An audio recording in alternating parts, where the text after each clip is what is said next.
de burada tatlımızı yiyoruz. Aha.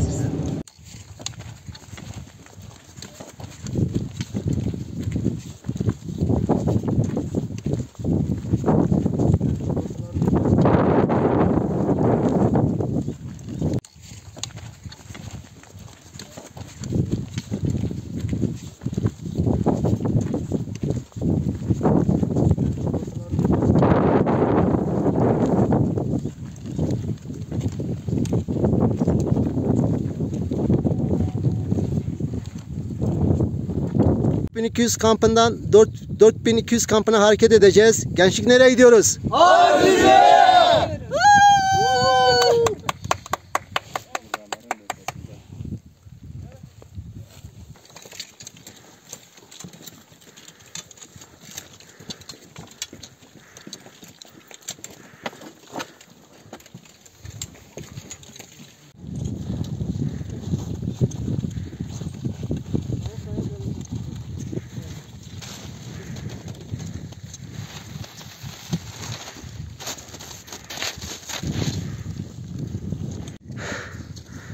Evet, nihayet bu sene ikinci zirvemizi yapıyoruz.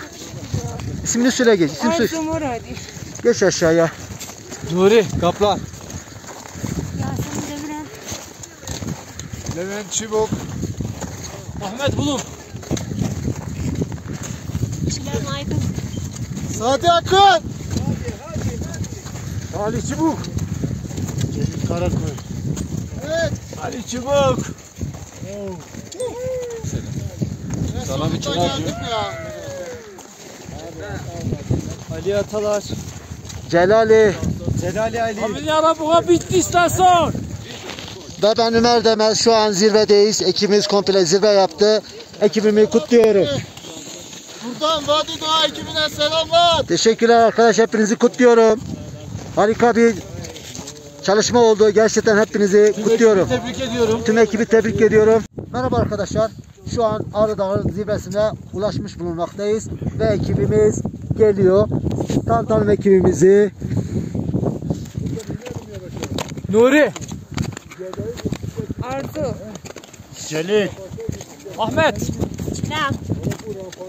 Salami. Yasemin. Sadi. Ve 3 arkadaşımız diğer gruba karışmış oradalar. Ekibimiz şu an Ağrı Dağı zirvesinde. Ekip neredeyiz? Ağrı Dağı! Olmadı. Vadi Doğa neredeyiz? Ağrı Dağı! Tebrik ediyorum arkadaşlar. Harika bir tırmanış gerçekleştirdiniz. El sallayın. El sallayın. Hocam kayalım şimdi. Zirvedeyiz.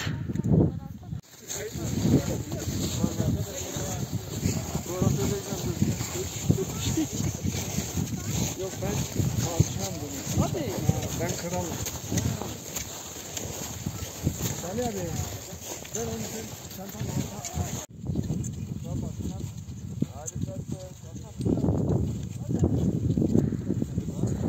Ferhat arkadaşımız bir arkadaşı geri götürdü.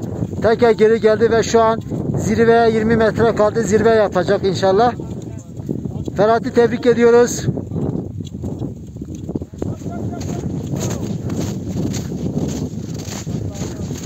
Kral hoş geldin. Seni tebrik ediyorum. Evet, zordu ama güzel.